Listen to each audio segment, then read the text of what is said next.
Hi friends, future academy के YouTube channel पर आपका स्वागत है। फ्रेंड्स, आज हम आईटीआई की इलेक्ट्रीशियन थ्योरी की क्लास स्टार्ट कर रहे हैं, जिसमें हमारा पहला टॉपिक है प्रारंभिक विद्युत। प्रारंभिक विद्युत जो चैप्टर है ये बहुत ही इम्पोर्टेंट चैप्टर है। तो फ्रेंड्स, प्रारंभिक विद्युत के अंदर जो सबसे पहली परिभाषा आती है वो आती है अणु।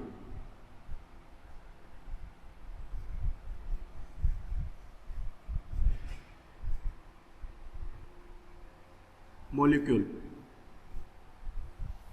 अणु क्या होता है?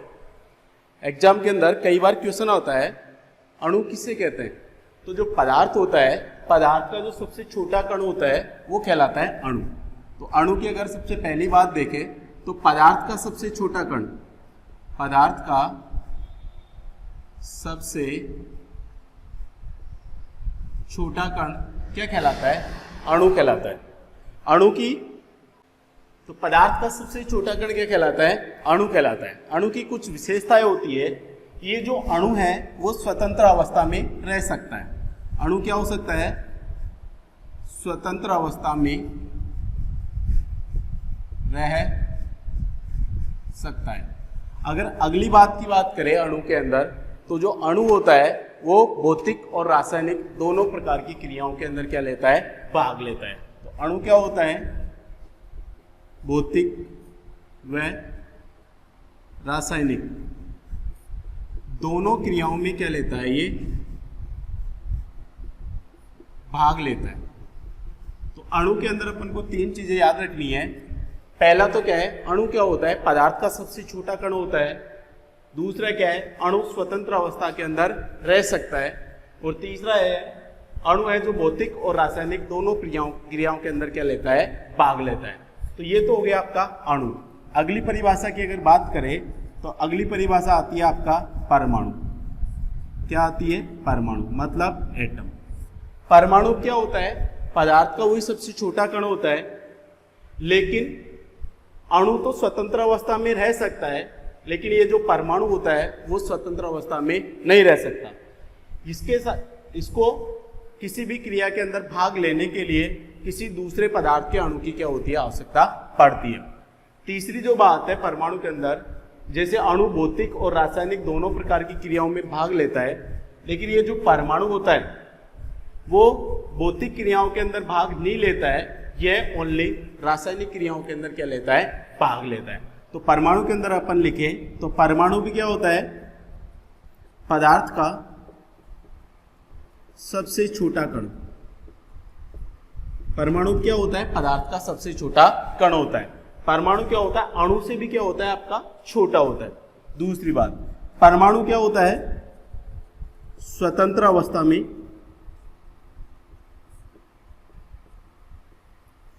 नहीं रह सकता। परमाणु स्वतंत्र अवस्था में नहीं रह सकता है। तीसरी है, जो परमाणु होता है वो केवल रासायनिक क्रियाओं में भाग लेता है। तो परमाणु की अगर विशेषताओं की बात करें तो पदार्थ का जो सबसे छोटा कण होता है वो कहलाता है परमाणु। परमाणु स्वतंत्र अवस्था में नहीं रह सकता है, जबकि अणु है वो स्वतंत्र अवस्था में रह सकता है। तीसरी जो चीज है, परमाणु केवल रासायनिक क्रियाओं के अंदर भाग लेता है, जबकि अणु है वो भौतिक और रासायनिक दोनों प्रकार की क्रियाओं में क्या लेता है? भाग लेता है। अगर एग्जाम के अंदर जो क्वेश्चन आएगा वो इस प्रकार से आ सकता है, पदार्थ का सबसे छोटा कण जो केवल रासायनिक क्रियाओं के अंदर भाग लेता है कहलाता है। ऑप्शन आएगा, मान लो आपके अणु, परमाणु, पदार्थ या यौगिक। तो जो केवल रासायनिक क्रियाओं के अंदर भाग ले सकता है वो क्या कहलाएगा? आपका परमाणु कहलाएगा। क्या कहलाएगा? परमाणु। क्वेश्चन इस प्रकार भी आ सकता है, पदार्थ का सबसे छोटा कण जो स्वतंत्र अवस्था में रह सकता है वह कौन सा है? तो जो स्वतंत्र अवस्था में रह सकता है, तो इसके अंदर जो आंसर आएगा वो क्या आएगा? आपका अणु आएगा। या फिर क्वेश्चन ये भी आ सकता है, पदार्थ का सबसे छोटा कण जो स्वतंत्र अवस्था में नहीं रह सकता है, जो स्वतंत्र अवस्था में नहीं रह सकता है वो क्या कहलाएगा? आपका परमाणु। क्या कहलाएगा? परमाणु।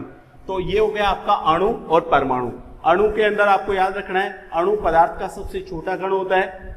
अणु है जो स्वतंत्र अवस्था में रह सकता है। अणु भौतिक और रासायनिक दोनों प्रकार की क्रियाओं में क्या लेता है, भाग लेता है। परमाणु के अंदर आपको याद रखना है, परमाणु है पदार्थ का सबसे छोटा कण होता है। परमाणु स्वतंत्र अवस्था में नहीं रह सकता है और परमाणु केवल रासायनिक क्रियाओं में भाग लेता है, यह भौतिक क्रियाओं के अंदर भाग नहीं लेता है। आगे अपन अगर चले तो आगे आती है आपके परमाणु की संरचना।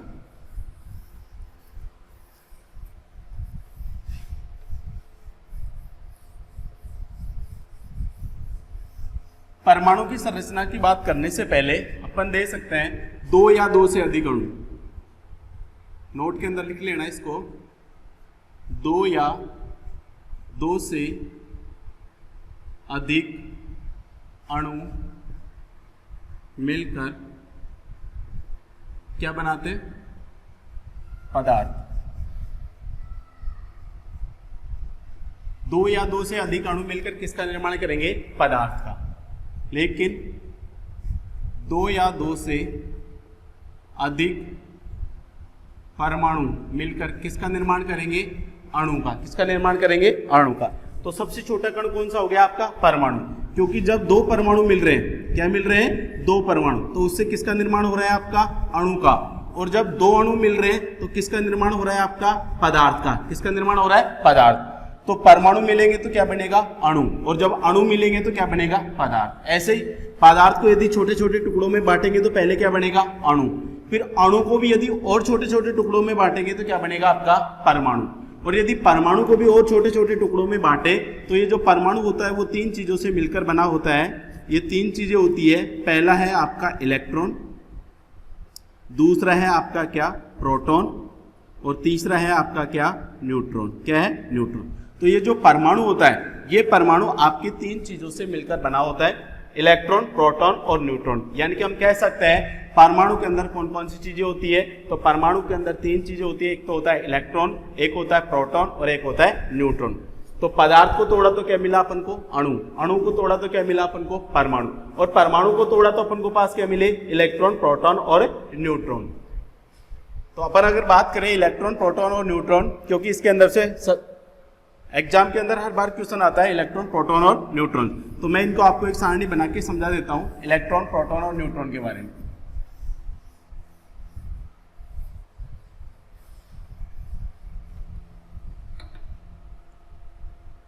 यहां लिख रहा हूं मैं पैरामीटर, फिर है इलेक्ट्रॉन,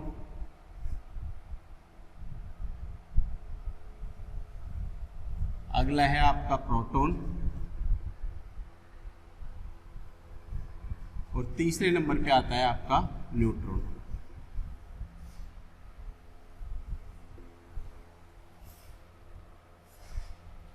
सबसे पहला जो है खोजकर्ता,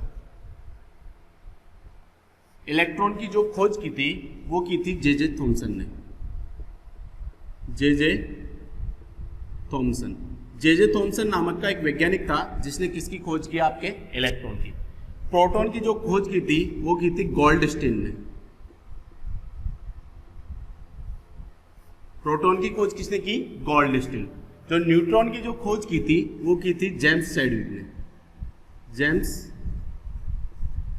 चैडविक। तो ये तीनों जो इलेक्ट्रॉन, प्रोटॉन और न्यूट्रॉन है, इनके खोजकर्ताओं के क्या है, नाम है। अगले देखें अपन आवेश। इलेक्ट्रॉन पर जो आवेश होता है वो होता है ऋणावेश। कौन सा आवेश होता है इलेक्ट्रॉन पर, ऋणावेश। प्रोटॉन पर जो आवेश होता है वो होता है धनावेश। कौन सा होता है, धनावेश। और न्यूट्रॉन पर कोई आवेश नहीं होता है, मतलब न्यूट्रॉन क्या होता है आपका, उदासीन होता है। क्या होता है आपका, उदासीन। अगली अपन बात करें आवेश का मान, आवेश का मान। तो इलेक्ट्रॉन पर जो आवेश होता है उसका जो मान होता है, देखो कौन सा आवेश है, ऋणावेश, तो क्या आएगा आगे, माइनस। जिसका जो मान होता है वो होता है 1.6 × 10⁻⁻⁹ कूलम। ऐसे जो प्रोटॉन पर जो आवेश होता है वो देखो, इलेक्ट्रॉन पर आवेश और प्रोटॉन पे आवेश, इन दोनों का मान क्या होता है, बराबर होता है। फर्क ओनली क्या होता है, इन पर चिन्ह होता है। इसके आगे तो आएगा माइनस और इसके आएगा आगे क्या आएगा प्लस। तो जो प्रोटॉन पर जो आवेश होता है वो होता है 1.6 इंटू 10 की पावर माइनस के 19 कूलम। न्यूट्रॉन क्या होता है, उदासीन होता है, तो इस पर आवेश का मान कितना होगा आपका, शून्य होगा। कितना होगा, शून्य। अब अगर बात करें अपन इनके द्रव्यमान की, द्रव्यमान की बात करें तो इलेक्ट्रॉन का जो द्रव्यमान होता है वो होता है 9.1 इंटू 10 की पावर माइनस के 31 kg। ये किसका द्रव्यमान है, इलेक्ट्रॉन का। ऐसे प्रोटॉन का जो द्रव्यमान होता है वो होता है 1.67 इंटू 10 की पावर माइनस के 27 kg। ये किसका द्रव्यमान है आपका, प्रोटॉन का। और न्यूट्रॉन का जो द्रव्यमान होता है वो होता है 1.674 इंटू 10 की पावर माइनस के 27 kg। ये किसका द्रव्यमान है आपका, न्यूट्रॉन का। किसका है, न्यूट्रॉन का।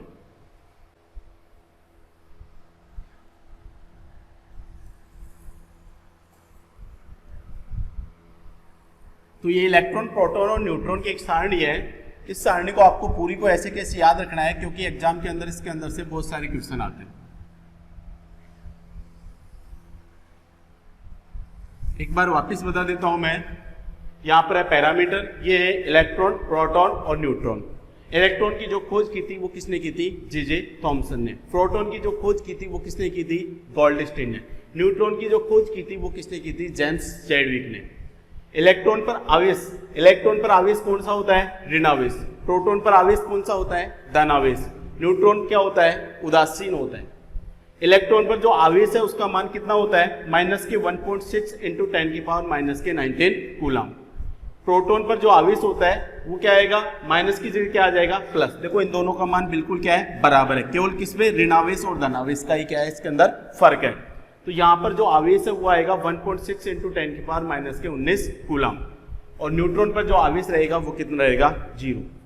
अगर इनके द्रव्यमान की बात करें, इनके भार के बारे में, तो इलेक्ट्रॉन का जो द्रव्यमान होता है वो 9.1 इंटू 10 की पावर माइनस के 31 kg। ये किसका द्रव्यमान है आपका, इलेक्ट्रॉन का। ऐसे किसी प्रोटॉन का जो द्रव्यमान होता है वो है 1.67 इंटू 10 की पावर माइनस के 27 kg। और जो न्यूट्रॉन है, और न्यूट्रॉन का जो द्रव्यमान होता है वो होता है 1.674 इंटू 10 की पावर माइनस के 27 kg। अगर अपन ध्यान से देखें तो प्रोटॉन और न्यूट्रॉन इन दोनों का द्रव्यमान लगभग क्या है, बराबर है। इन दोनों का द्रव्यमान लगभग क्या है, बराबर। देखो 1.67 10 की पावर माइनस के 27, यहाँ पर भी 10 की पावर माइनस के 27। तो प्रोटॉन और न्यूट्रॉन इन दोनों का तो क्या बराबर होता है, द्रव्यमान। और इलेक्ट्रॉन और प्रोटॉन इन दोनों का क्या बराबर होता है, आवेश का मान। क्या होता है, आवेश का मान। तो इसके अंदर से जो क्वेश्चन आ सकता है वो क्वेश्चन ये आ सकता है कि इलेक्ट्रॉन, प्रोटॉन और न्यूट्रॉन इन तीनों में से सबसे हल्का कण कौन सा है, सबसे हल्का कण कौन सा है। तो यहां पर सबसे हल्का कण कौन सा होगा, क्या आएगा आपका, इलेक्ट्रॉन। क्या आएगा, इलेक्ट्रॉन। क्योंकि यहाँ पर 10 की पावर माइनस के कितना है, 31 kg है। माइनस में घात जितनी ज्यादा होगी वो संख्या उतनी ही क्या होगी, आपकी छोटी होगी। तो इलेक्ट्रॉन का द्रव्यमान क्या होता है, प्रोटॉन के द्रव्यमान से क्या होता है, क्या होता है, कम होता है। क्या होता है, कम होता है। तो ये हो गया आपका, पूरी की पूरी सारणी आपको क्या करनी है, याद रखनी है। ये हो गया आपका इलेक्ट्रॉन, प्रोटॉन और न्यूट्रॉन के बारे में। अब अपन बात करते हैं परमाणु की संरचना के बारे में।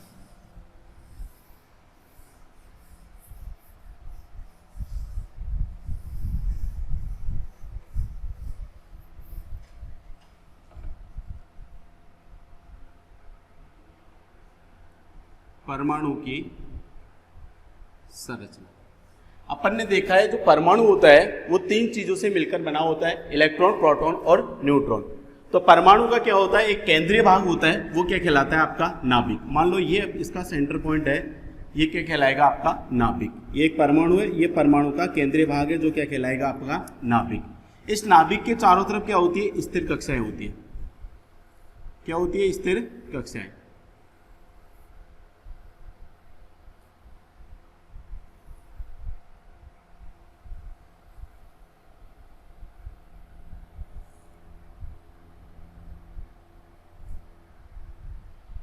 तो ये मान लो एक परमाणु है, उस परमाणु की संरचना है। तो ये परमाणु का जो केंद्रीय भाग होता है वो क्या कहलाता है आपका, नाभिक होता है। क्या होता है, नाभिक। इस नाभिक के अंदर अपन ने देखा परमाणु 3 चीजों से मिलकर बना है, इलेक्ट्रॉन, प्रोटॉन और न्यूट्रॉन। ये जो नाभिक होता है, इस नाभिक के अंदर तो स्थित होते हैं प्रोटॉन और न्यूट्रॉन। तो परमाणु की नाभिक के अंदर कौन कौन स्थित होते हैं? प्रोटॉन और न्यूट्रॉन। ये जो इलेक्ट्रॉन होते हैं, ये इलेक्ट्रॉन क्या होता है? नाभिक के चारों तरफ जो स्थिर कक्षाएं हैं, इन कक्षाओं के अंदर इलेक्ट्रॉन क्या करते हैं? आपके चक्कर लगाते हैं। जैसे इस कक्षा के अंदर ये इलेक्ट्रॉन आ गए,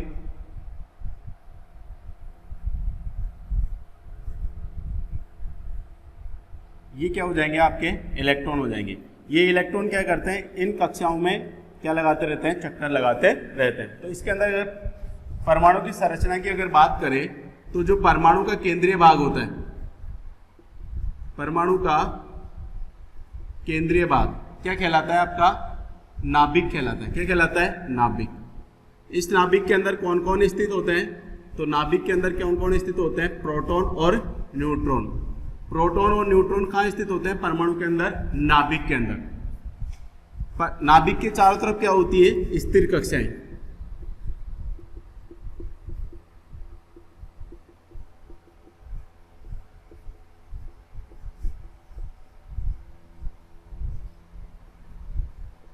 नाभिक के चारों तरफ क्या होती है? स्थिर कक्षाएं होती है। इन स्थिर कक्षाओं के अंदर क्या करते हैं? इलेक्ट्रॉन क्या करते हैं? इनके अंदर चक्कर लगाते हैं। इलेक्ट्रॉन क्या लगाते हैं? स्थिर कक्षाओं में चक्कर। इलेक्ट्रॉन स्थिर कक्षाओं में चक्कर लगाते हैं। ये जो इलेक्ट्रॉन्स होते हैं, जो इन स्थिर कक्षाओं के अंदर चक्कर लगाते हैं, इन इलेक्ट्रॉन के अंदर दो प्रकार की गति पाई जाती है। कितनी गति पाई जाती है? इसमें दो प्रकार की गति पाई जाती है। एक तो पाई जाती है चक्रण गति। कौन सी पाई जाती है? एक तो चक्रण, और दूसरी पाई जाती है इसके अंदर घूर्णन गति। कौन सी पाई जाती है? घूर्णन गति। मतलब ये इलेक्ट्रॉन अपने अक्ष पर तो चारों तरफ घूमते ही घूमते हैं, अक्ष पर घूमने के साथ साथ इन कक्षाओं के अंदर भी क्या लगाते रहते हैं? चक्कर लगाते रहते हैं। तो परमाणु की संरचना, परमाणु है जो इलेक्ट्रॉन, प्रोटॉन और न्यूट्रॉन, इन तीन चीजों से मिलकर किसका निर्माण होता है? आपका परमाणु का। परमाणु का जो केंद्रीय भाग होता है वो क्या कहलाता है? आपका नाभिक होता है। नाभिक के अंदर कौन कौन स्थित होते हैं? तो प्रोटॉन और न्यूट्रॉन क्या होते हैं? इसके नाभिक के अंदर क्या होते हैं? आपके स्थिर रहते हैं। नाभिक के चारों तरफ क्या होती है? स्थिर कक्षाएं होती है, और इन स्थिर कक्षाओं के अंदर कौन चक्कर लगाते हैं? इलेक्ट्रॉन। तो इसके अंदर से जो क्वेश्चन आ सकता है वो क्वेश्चन ये आ सकता है, किसी भी परमाणु के अंदर जो इलेक्ट्रॉन होते हैं वो कहाँ स्थित होते हैं? नाभिक में, या केंद्र पर, या स्थिर कक्षाओं में, या फिर परमाणु के बाहर। तो जो इलेक्ट्रॉन्स होते हैं, तो किसी भी परमाणु के अंदर जो इलेक्ट्रॉन होते हैं वो उनकी कक्षाओं के अंदर क्या लगाते रहते हैं? चक्कर लगाते रहते हैं। किसी भी परमाणु के अंदर प्रोटॉन और न्यूट्रॉन कहाँ स्थित होते हैं? तो परमाणु के अंदर जो प्रोटॉन और न्यूट्रॉन होते हैं वो कहाँ स्थित होते हैं? आपके नाभिक में। क्या होते हैं? नाभिक। अब देखो ये जो कक्षाएं हैं, ये मान लो नाभिक के सबसे पास वाली कक्षा है तो ये कहलाएगी पहले नंबर की कक्षा। ये इससे दूसरे नंबर पे तो दो दूसरे नंबर की, ये कौन सी हो जाएगी? तीसरे नंबर कक्षा। तो पहली कक्षा के अंदर आप देख रहे हो तो कितने इलेक्ट्रॉन्स है? एक इलेक्ट्रॉन तो ये रहा, एक इलेक्ट्रॉन ये रहा। तो पहली कक्षा के अंदर मैंने कितने इलेक्ट्रॉन्स भरे? केवल दो। दूसरी कक्षा के अंदर देखो कितने भरे? 1 2 3 4 5 6 7 और 8। दूसरी कक्षा के अंदर कितने इलेक्ट्रॉन्स आए? 8। अब तीसरी कक्षा के अंदर कितने आ जाएंगे?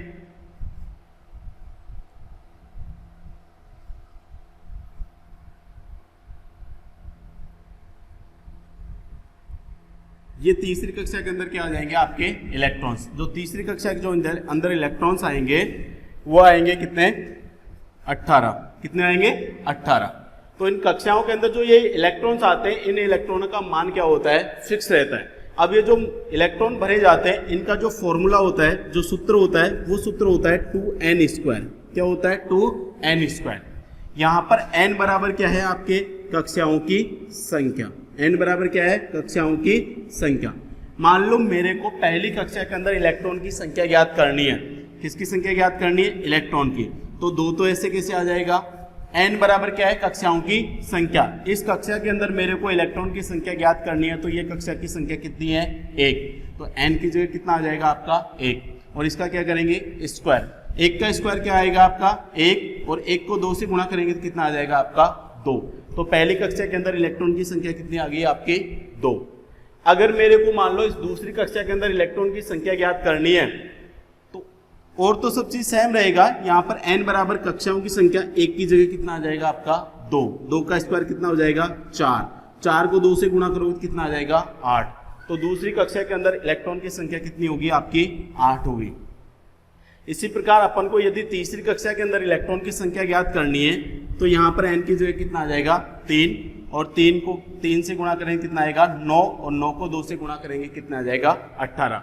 तो इस प्रकार अपन किसी भी परमाणु की कक्षाओं के अंदर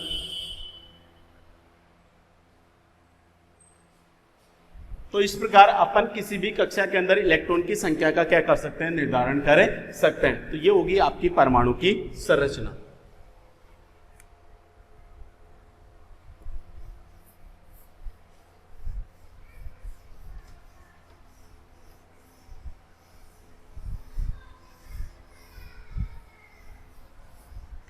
अगली जो परिभाषा आती है वो होता है परमाणु क्रमांक।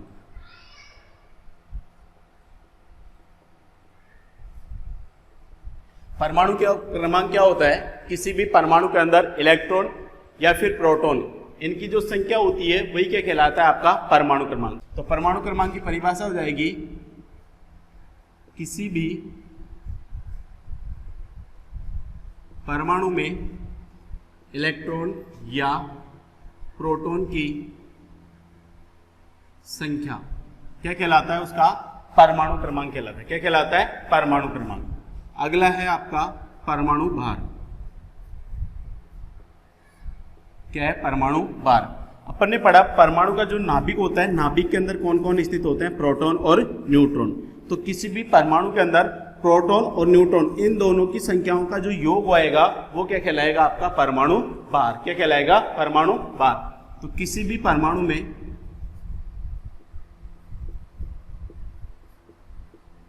प्रोटॉन व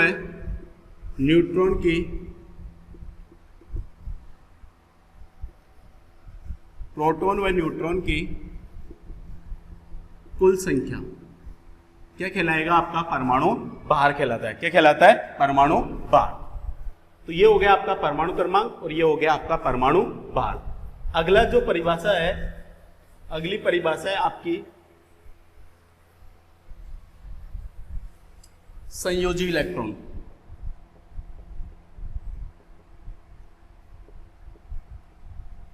अपन ने परमाणु की संरचना पढ़ी थी। ये होता है इसका नाभिक। नाभिक के चारों तरफ क्या होती है, कक्षाएं। नाभिक के अंदर कौन होता है, प्रोटॉन और न्यूट्रॉन। इन कक्षाओं के अंदर कौन चक्कर लगाते हैं, इलेक्ट्रॉन। अब ये जो अंतिम कक्षा के अंदर जो इलेक्ट्रॉन्स होते हैं उनकी संख्या या तो 1, 2, 3, 4 जो भी परमाणु का परमाणु क्रमांक है उसके अनुसार रहती है। तो किसी भी परमाणु के अंदर अंतिम कक्षा के अंदर जो इलेक्ट्रॉन्स होते हैं वो इलेक्ट्रॉन कौन से इलेक्ट्रॉन कहलाते हैं, संयोजी इलेक्ट्रॉन। कौन से कहलाते हैं, संयोजी इलेक्ट्रॉन। ये जो अंतिम कक्षा के इलेक्ट्रॉन होते हैं ये नाभिक से काफी क्या होते हैं, दूर होते हैं, जिसके कारण नाभिक पर जो इनका जो बल लगता है अंतराण्विक बल, उस अंतराण्विक बल का मान क्या होता है, बहुत ही कम होता है। तो किसी भी परमाणु की अंतिम कक्षा में क्या, परमाणु की अंतिम कक्षा में स्थित इलेक्ट्रॉन क्या कहलाते हैं, संयोजी इलेक्ट्रॉन कहलाते हैं। तो परमाणु के अंतिम कक्षा के अंदर जो इलेक्ट्रॉन्स होते हैं वो इलेक्ट्रॉन कौन से इलेक्ट्रॉन कहलाते हैं, संयोजी। अब यदि मैं क्या करूं, ये जो संयोजी इलेक्ट्रॉन है इन्हें इलेक्ट्रॉन पर क्या लगा दूं, मैं बाहर से कोई बल लगा दूं, यानी कि जैसे विद्युत वाहक बल लगा दे। यहाँ पर इन इलेक्ट्रॉन पर क्या लगाए, विद्युत वाहक बल। तो इन पर नाभिक के आकर्षण बल का मान क्या है, कम है। तो जैसे मैं यहाँ से बल लगाऊंगा तो ये इलेक्ट्रॉन अपनी कक्षा को छोड़ देगा और अपनी कक्षा को छोड़कर यहाँ से क्या आ जाएगा, बाहर आ जाएगा। मतलब अपनी कक्षा से क्या हो जाएगा, स्वतंत्र हो जाएगा। तब ये जो इलेक्ट्रॉन है वो कौन सा इलेक्ट्रॉन कहलाएगा, स्वतंत्र इलेक्ट्रॉन। कौन सा कहलाएगा, स्वतंत्र इलेक्ट्रॉन। तो जैसे ही संयोजी इलेक्ट्रॉन के ऊपर क्या लगाते हैं अपन, कोई बल लगाते हैं, तो ये जो इलेक्ट्रॉन है अपनी कक्षा को छोड़कर कक्षा से क्या आ जाते हैं, बाहर आ जाते हैं। और बाहर आने पर ये जो इलेक्ट्रॉन होते हैं वो इलेक्ट्रॉन कौन से इलेक्ट्रॉन कहलाते हैं, आपके संयोजी इलेक्ट्रॉन। तो ये आपका हो गया संयोजी और हो गया आपका कौन सा, मुक्त इलेक्ट्रॉन। इसके बाद में जो परिभाषा आती है वो होती है आयन। किसकी परिभाषा आती है, आयन। देखो सामान्य अवस्था में, सामान्य अवस्था का मतलब ये है जब तक किसी परमाणु के ऊपर अपन कोई सा भी बल नहीं लगाते। तो सामान्य अवस्था के अंदर क्या होता है, तो जब अपन किसी भी परमाणु पर किसी भी प्रकार का बल नहीं लगाते हैं तो सामान्य अवस्था में जो परमाणु होता है वो क्या होता है, उदासीन होता है। क्या होता है, उदासीन। मान लो ऑक्सीजन, ऑक्सीजन का परमाणु क्रमांक कितना है, 8 है। कितना है, 8। परमाणु क्रमांक 8 है, तो मैंने बताया था परमाणु क्रमांक का मतलब या तो इलेक्ट्रॉन की संख्या या फिर प्रोटॉन की संख्या, वो क्या कहलाता है, इसका परमाणु क्रमांक। तो अगर इसका परमाणु क्रमांक 8 है तो इसके अंदर इलेक्ट्रॉन की संख्या भी कितनी होगी, 8, और प्रोटॉन की संख्या भी कितनी होगी, 8। इलेक्ट्रॉन पर कौन सा आवेश होता है, ऋण आवेश। प्रोटॉन पर कौन सा आवेश होता है, धन आवेश। एक इलेक्ट्रॉन पर जो आवेश होता है उसका मान कितना होता है, 1.6 × 10⁻⁻19, और एक प्रोटॉन पर जो आवेश होता है वो कितना होता है, 1.6 × 10⁻⁻19। अब 8 इलेक्ट्रॉन के अंदर करेंगे तो ये किससे गुणा हो जाएगा, 8 से। 8 प्रोटॉन पे करेंगे तो ये किससे गुणा हो जाएगा, 8 से। और जब इन टोटल इन दोनों को अपन कंबाइंड करेंगे, जोड़ेंगे, तो जो टोटल आवेश आ जाएगा वो आवेश का मान कितना आ जाएगा, आपका 0 आ जाएगा। क्या आ जाएगा, 0। तो जो कोई भी परमाणु होता है वो सामान्य अवस्था में क्या होता है, उदासीन, मतलब ना तो उसके ऊपर कोई ऋण आवेश होता है और ना ही क्या होता है, धन आवेश। अब क्या होता है, प्रोटॉन। प्रोटॉन कहाँ स्थित होते हैं, नाभिक में। प्रोटॉन तो कहाँ स्थित होते हैं, नाभिक। हमने परमाणु की संरचना देखी थी, इस प्रकार से होती है। प्रोटॉन कहाँ स्थित होते हैं, नाभिक। अब नाभिक में स्थिर होने के कारण प्रोटॉन पर तो नाभिक के अंतराण्विक बल का मान क्या होता है, बहुत ही ज्यादा, जबकि इलेक्ट्रॉन क्या होते हैं, इन कक्षाओं के अंदर क्या लगाते हैं अपन, चक्कर लगाते हैं। तो जैसे परमाणु के अंदर अपन बल लगाएंगे तो प्रोटॉन तो यहां से बाहर नहीं निकल सकता, लेकिन इलेक्ट्रॉन की संख्या को अपन क्या कर सकते हैं, कम या ज्यादा कर सकते हैं।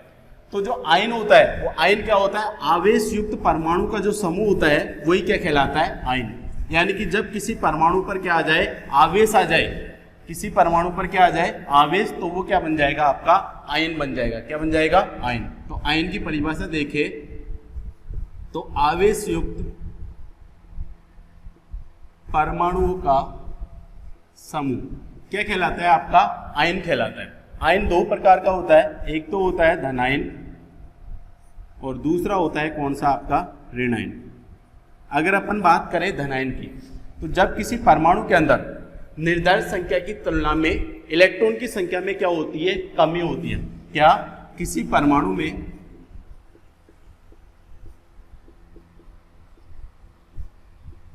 निर्धारित संख्या की तुलना में इलेक्ट्रॉन की संख्या में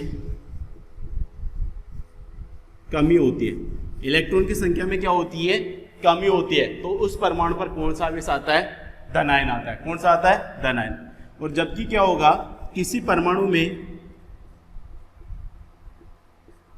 निर्धारित संख्या की तुलना में इलेक्ट्रॉन की संख्या में क्या होती है, वृद्धि होती है। इलेक्ट्रॉन की संख्या में क्या होती है, वृद्धि होती है। मतलब जब इलेक्ट्रॉन की संख्या क्या हो जाए, ज्यादा आ जाए, तो उस परमाणु पर जो आवेश आएगा वो कौन सा आएगा, ऋणायन आएगा। क्या आएगा, ऋणायन।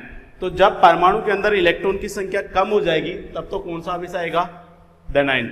और जब परमाणु पर इलेक्ट्रॉन की संख्या क्या हो जाएगी, ज्यादा हो जाएगी, तब मतलब कौन सा आवेश आ जाएगा, ऋणायन। जैसे इसको समझने के लिए अपन इस प्रकार से समझ सकते हैं, मैंने अभी बताया था ऑक्सीजन। ऑक्सीजन का परमाणु क्रमांक कितना होता है, 8। इसके अंदर इलेक्ट्रॉन की संख्या कितनी होगी, 8। प्रोटॉन की संख्या भी कितनी होगी, 8। प्रोटॉन की संख्या में अपन कोई भी परिवर्तन नहीं कर सकते, क्योंकि प्रोटॉन कहाँ स्थित होता है, नाभिक में। संख्या कम ज्यादा ओनली किसकी कर सकते हैं अपन, इलेक्ट्रॉन की। अगर ये ऑक्सीजन मान लो यहां से एक इलेक्ट्रॉन को क्या कर दे, त्याग दे, मतलब एक इलेक्ट्रॉन किसी दूसरे परमाणु को क्या कर दे, उधार दे दे। तो जब ये एक इलेक्ट्रॉन त्याग देगा तो निर्धारित संख्या के अंदर तो इलेक्ट्रॉन कितने हैं, इसके अंदर 8। निर्धारित संख्या में तो कितने हैं इलेक्ट्रॉन, इसके 8। लेकिन इलेक्ट्रॉन क्या कर दिया, इसने दूसरे परमाणु को क्या कर दिया, उधार दे दिया।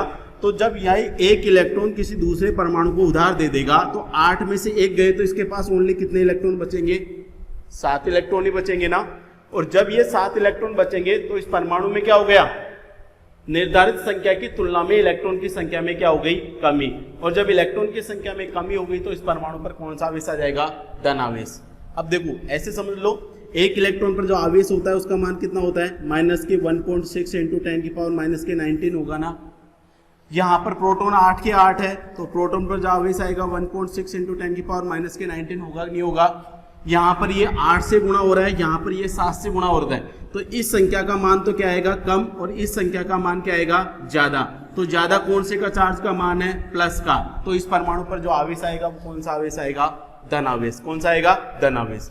तो ये तो हो गया जब किसी परमाणु के अंदर निर्धारित संख्या की तुलना में इलेक्ट्रॉन की संख्या में क्या हो जाए, कमी आ जाए, तो उस परमाणु पर कौन सा आवेश आएगा, आपका धन आवेश। दूसरा है ऋण आवेश। अब ये इलेक्ट्रॉन जो ऑक्सीजन है, ये मान लो इलेक्ट्रॉन देता नहीं है और किसी परमाणु से एक इलेक्ट्रॉन क्या कर लेता है, ये ग्रहण कर लेता है। अब ये क्या कर रहा है, एक इलेक्ट्रॉन क्या कर रहा है, अपने पास किसी दूसरे से उधार ले रहा है। तो एक इलेक्ट्रॉन जब ये ले लेगा तो इसके पास पहले कितने थे, 8, और एक इलेक्ट्रॉन इसने और ले लिया, तो अब टोटल इलेक्ट्रॉन कितने हो गए, इसके पास 9 इलेक्ट्रॉन हो गए ना।